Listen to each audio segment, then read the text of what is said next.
Halo semuanya, saya mau tanya nih, anakmu masih SD atau sudah mau masuk SMA? Saya yakin pasti banyak yang sering timbul pertanyaan, anakku nanti bisa kuliah di mana ya? Atau mampu nggak saya nanti bayarnya? Percaya deh, biaya kuliah itu nggak main-main. Yuk kita bahas gimana caranya siapin dari sekarang biar nggak syok saat waktunya tiba.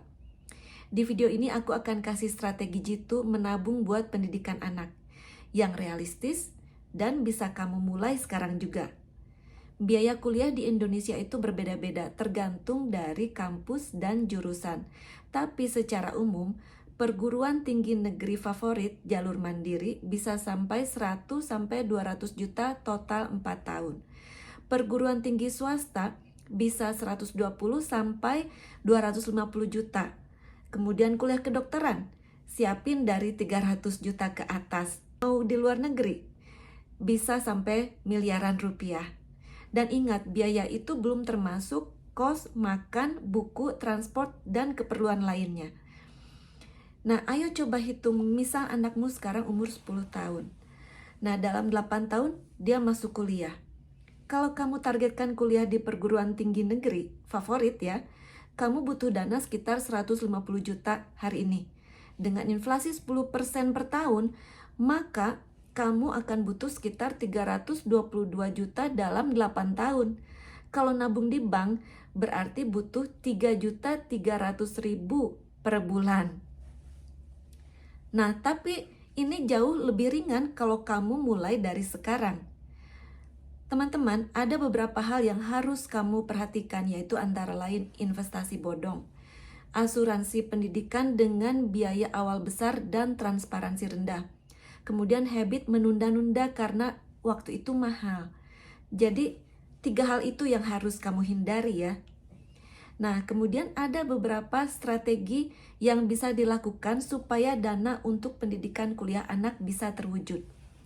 Strategi yang pertama, bikin rekening khusus pendidikan. Langkah pertama, pisahkan rekening tabungan pendidikan dari rekening harian. Kenapa? Karena kalau nyampur, uangnya bisa ikut terpakai buat kebutuhan lain. Nah, strategi yang kedua, gunakan tabungan berjangka otomatis. Bisa dicoba produk tabungan pendidikan atau berjangka di bank. Biasanya tiap bulan akan auto debit dari rekening kamu.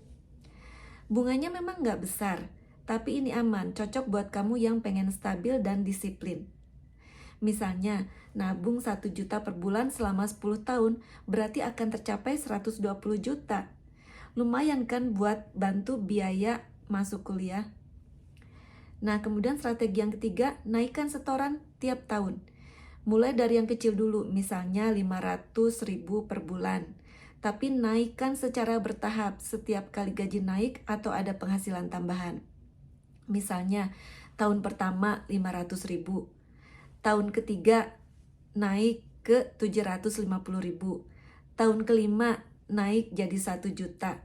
Ini cara paling masuk akal untuk mengikuti inflasi biaya pendidikan. Nah, strategi yang keempat, sisihkan uang tak terduga. Dapat bonus kantor, THR atau cashback, langsung alokasikan ke rekening pendidikan. Daripada habis buat belanja yang nggak penting, mending masuk ke tabungan masa depan anak. Strategi kelima, kamu harus coba hitung dan simulasi. Contohnya, anak kamu sekarang usia 6 tahun, kuliah di usia 18 tahun. Artinya, kamu punya waktu 12 tahun, berarti 144 bulan. Kalau kamu butuh dana 300 juta, maka 300 juta dibagi 144 bulan, hasilnya sekitar 2.083.000 per bulan. Itu yang harus kamu sisihkan. Nah, terlalu berat? Nggak apa-apa, mulai dari yang kamu bisa aja dulu. Kuncinya adalah konsisten dan bertahap. Misalnya nih, bikin target realistis sesuai kemampuan, jangan ikut gengsi. Kemudian libatkan anak dalam diskusi soal biaya kuliah dan impiannya. Kemudian cari beasiswa sejak dini. Banyak program yang bisa bantu kok. Nah, kemudian bangun dana dari sekarang dengan konsisten. Biaya kuliah anak bukan urusan 5 tahun lagi, tapi keputusan yang kamu ambil hari ini. Jangan tunggu sampai kamu bilang, oh andai dulu saya mulai dari awal. Mulai aja dulu walaupun dari kecil. Menyiapkan dana kuliah anak nggak harus ribet dan nggak harus langsung investasi. Yang penting mulai lebih awal, punya target dan disiplin menabung. Kalau kamu mulai sekarang, insya Allah anak kamu bisa sekolah tanpa beban. Dan kamu nggak harus hutang sana sini. Oke?